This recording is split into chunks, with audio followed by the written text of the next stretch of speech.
Olá, meu povo, seja bem-vindo e bem-vinda ao canal da Igreja Metodista no Bessa. Hoje é sexta-feira, domingo é comemorado o Dia das Mães.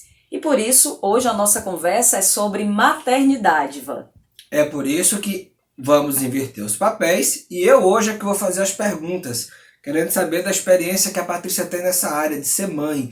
E eu já começo perguntando sobre esse tema. Em 2013 o Lucas nasceu e logo depois dessa experiência, do parto, da gestação, você começou a usar esse termo, maternidade. O que é que significa? Eita, um desafio grande para mim, né? Essa coisa de inverter os papéis, porque a gente fica meio na zona de conforto quando tá perguntando. Mas eu penso que falar de maternidade vai falar daquilo que eu busco vivenciar todos os dias, né? Então é uma partilha. Então vamos lá nesse desafio. Como surgiu a palavra maternidade, Van? Não foi algo que eu busquei na internet ou que eu vi ou copiei em nenhum lugar, nem tampouco que eu fiquei tentando fazer um trocadilho, uma formação de palavras para ver no que dava. Não. Foi de fato uma inspiração, uma revelação do Espírito Santo para mim. Por que isso aconteceu? Porque nessas demandas que eram novas, obviamente, para mim, primeiro filho, marcado por muitos desafios pessoais e também com ele também, né, um menino que era muito desafiador para a gente.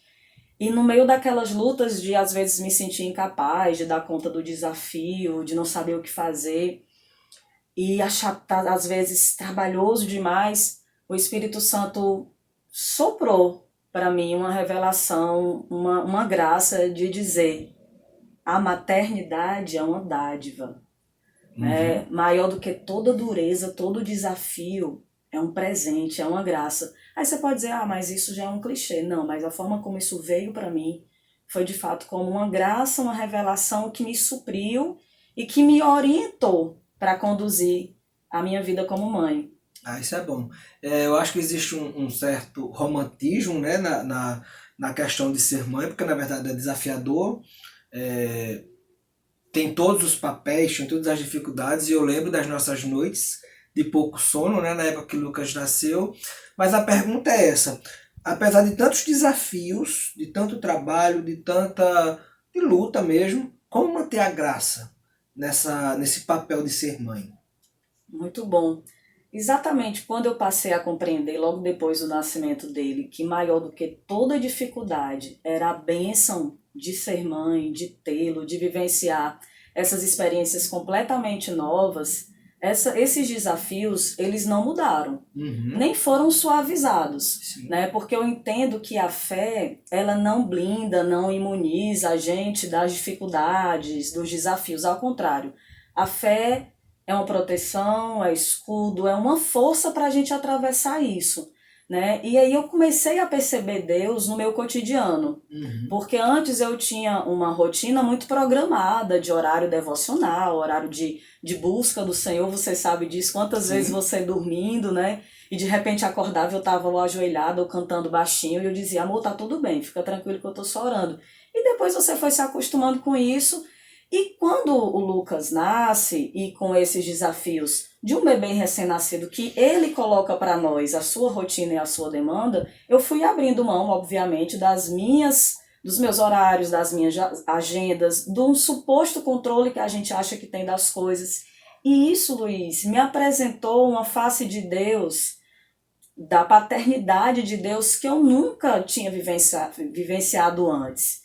Então, ao ponto de eu também ter uma outra graça de pensar o seguinte: quanto mais mãe, mais filha. Quanto mais eu precisava tomar uma decisão relativa a Lucas, relaxar com uma situação que não mudava, quanto mais eu tinha que aprender com um fato novo, mais eu dependia do Senhor para me orientar, para me conduzir, para me aquietar, para muitas vezes dizer, vai e durma junto com ele, porque se esse é o horário que ele dorme, durma também e deixa aí a louça suja, deixa aí a casa como estiver. E como é que a fé ajuda a entender esse novo momento? Você falou uma coisa que é interessante.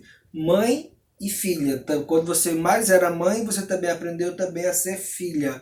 Não só filha de Deus, ok, assim, mas também de filha mesmo, filha de uma mãe, de uma mulher que ele criou, que hoje você tem uma nova compreensão, né, quando você tem a experiência. A minha pergunta mais básica é: como é que a fé, de forma prática, te ajudou a lidar também com essas perdas, né, com abrir mão de muitas coisas E nessa relação mãe-filha, desse papel que a gente assume, quando a gente assume a paternidade ou a maternidade, a gente reflete muito sobre essa relação. Verdade.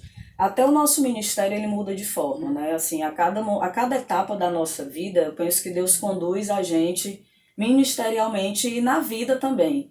A partir da maternidade, antes eu trabalhava com juventude, com juvenis, com jovens, com crianças, com adolescentes, tinha tido todas essas experiências. Depois que me tornei mãe, que não podia sair de casa a hora que eu queria, que o bebê era recém-nascido, a própria pastora falou para mim: por que você não começa um grupo na sua casa? E esse grupo que eu comecei era com mulheres, mulheres que tinham 60 anos, mas também tinham 20 e poucos anos, e tinha eu. E eu digo: pastor, eu sou tão inexperiente, eu vou receber mães, mulheres que têm muito mais experiências que eu. E naquele momento começou um novo ministério, um novo percurso. E trazer essas mulheres e essas mães para dentro da minha casa me ajudou, me fez crescer muito, porque eu precisava e dependia muito de Deus para ter algo para gerar naquela reunião, para compartilhar. E muitas vezes o próprio Lucas, ainda com um ano e pouco, ele e outras crianças que participavam da reunião, às vezes interrompiam a reunião, e a gente foi aprendendo a conviver e a ver Deus naqueles momentos também. E você perguntou com relação à relação mãe e filha, né?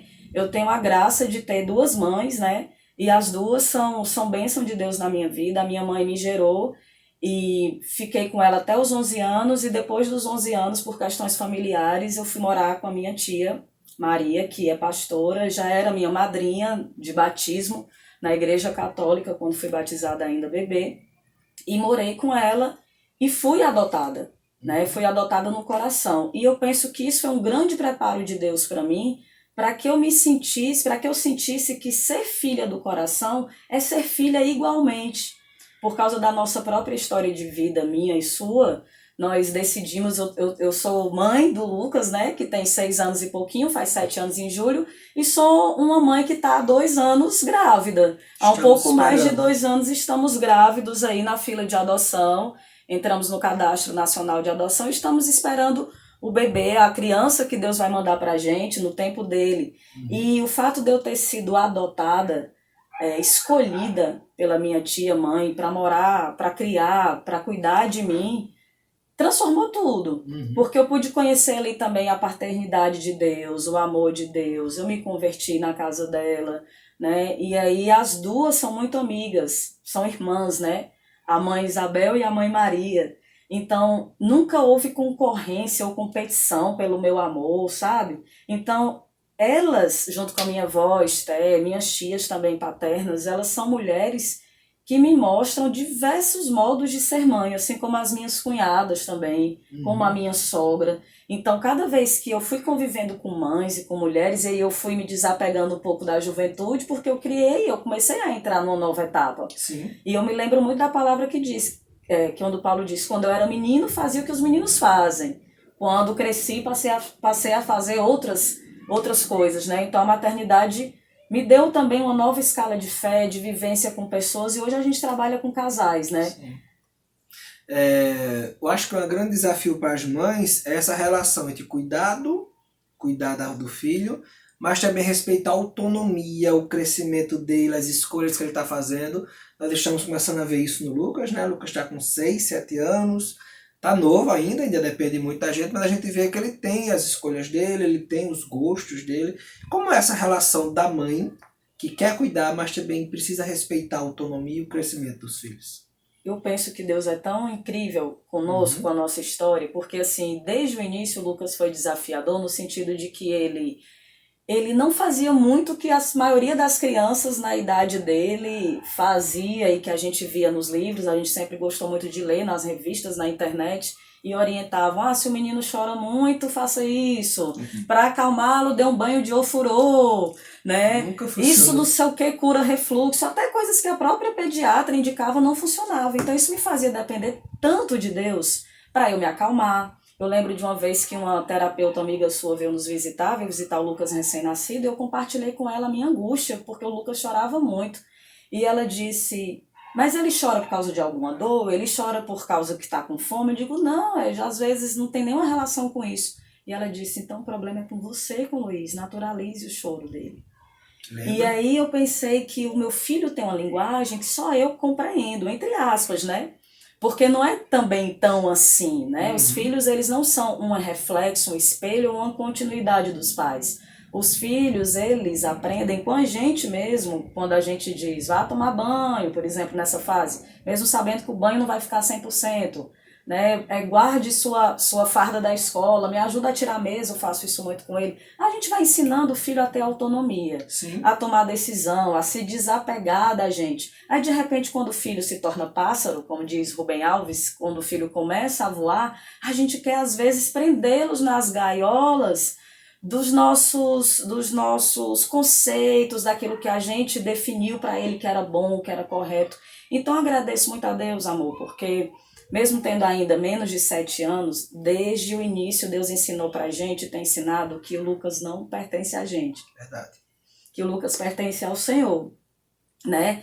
E a gente fala isso às vezes da boca para fora, mas a gente teve essa experiência na maternidade, quando depois de uma semana que o Lucas tinha nascido, a gente, no dia do teu aniversário, Sim, a gente foi para a consulta dele de uma semana, né, na pediatra, a pediatra disse, vocês precisam interná-lo imediatamente, porque ele estava com icterícia, né? E aí a gente angustiado, porque a gente já estava em casa só há 4 dias, porque eu tinha tido uma segunda cirurgia pós-parto, então a gente não teve alta rápido, o bebê estava bem, mas eu não estava fisicamente bem ainda, então a gente ficou tão sofrido com aquele retorno em menos de uma semana para a maternidade, e lá Deus falou com a gente, você lembra? Lembro, pra gente entregar o nosso Isaac. Para mim e para você, Deus falou que a gente entregasse o nosso Isaac. E a gente já tinha perdido o útero, né? A gente já tinha perdido a condição de gerar outros filhos. Então a gente disse, meu Deus, mas a gente deliberadamente, eu lembro da nossa oração, da nossa entrega, e no dia seguinte, sem saber de nada, a minha mãe iria, né? Minha mãe 2, mãe do coração, chegou lá na maternidade para visitar o Lucas e disse, olha, Deus falou comigo, que vocês entregassem. A gente recebeu aquela palavra como confirmação, mas a gente não ficou pesado. Verdade. Porque Deus já tinha falado com a gente. Então, assim, essa autonomia é no sentido que eu vejo de entender que ele é um indivíduo que precisa ser todo, completo, inteiro, independentemente dele estar arraigado ou apegado a mim. Sim, porque ele não foi feito para mim. Né? E quando a Bíblia diz que os filhos são herança, fica muito claro, os filhos não são propriedade. Né? E tem muitas fases pela frente, mas eu quero continuar nessa dependência do Senhor, entendendo que maternidade é um estado de graça proporcionado pela compreensão da maternidade, da paternidade também, à luz do Senhor, à luz da palavra e à luz de uma dependência plena dele. Sim. E a mensagem que você deixa agora para domingo, Dia das Mães? Eu digo, Luiz, meu amor, que eu sou fruto da oração, da perseverança, da resiliência das minhas mães, né? Mãe-vó, mãe-tia, mãe-mãe, mães primas, mães intercessoras, mães pastoras. Eu sou fruto de todas essas mulheres que passaram pela minha vida e deixaram e têm deixado marcas grandes. Então eu digo que vale a pena amar os seus filhos, vale a pena orar por eles, vale a pena saber que eles são do Senhor. Então entregue o seu filho no ponto que ele está hoje ao Senhor. Seja ele estando no ventre, seja você esperando uma graça como a gente está esperando de continuar exercendo esse ministério, seja teu filho totalmente longe daquilo que você acha que é o melhor para ele. Ele pode estar longe do teu projeto, do teu propósito, mas ele não está longe dos caminhos, no sentido dos caminhos de Deus, na perspectiva do olhar de Deus. Era isso que eu queria dizer. Ele não está longe da vista de Deus. Ainda mais uma mãe que ora pelo seu filho, ela faz aquilo que é o melhor que ela pode fazer. E eu acho também que os filhos precisam compreender isso. Também uma mensagem para os filhos e filhas, né? Recebam o que sua mãe te dá. Eu tenho certeza que pode, às vezes, até ser diferente daquilo que você esperava. Mas tenho certeza que é o melhor que ela pode dar. E o melhor que ela pode te dar, muitas vezes é o suficiente para você. Então, assim como Deus supre a gente como mãe ensinando a gente a depender, a confiar, ele também nos ensina como filho e como filha a ser grata, a reconhecer e a entender que Dia das Mães é todo dia, noite, de madrugada, é um exercício diário e que, se feito bem pertinho do Senhor, ele se torna uma dádiva, uma riqueza, porque a gente participa junto com Deus desse mistério divino, que é perceber a criação, a formação de uma vida com todos os desafios, mas também prazeres que isso proporciona. Amém. Quero deixar um aviso aí para os outros, para os filhos, para os maridos, para os pais, que abracem as mães, as suas esposas, que são mães de seus filhos, as suas filhas, que são as mães de seus netos. Enfim, que a gente possa ser apoio e segurança para esse ministério, para essa maternidade, para a maternidade das nossas mulheres. Um grande abraço para vocês e obrigado pela atenção. Obrigada pela partilha de hoje. Assim, como eu disse para vocês, me tirou um pouquinho da zona de conforto, mas a gente fala daquilo que a gente vivencia, então não tem dificuldade, né? Deus abençoe a todas as mamães, Deus abençoe os filhos e filhas, aqueles que nessa data também sentem a saudade da sua mãe por ela não estar perto. Que Deus nos ensine esse exercício de entrega, de ser filho, de ser mãe, mas também de depender deles sempre. Feliz Dia das Mães para todas as mamães. Deus abençoe vocês. Amém. Até a próxima.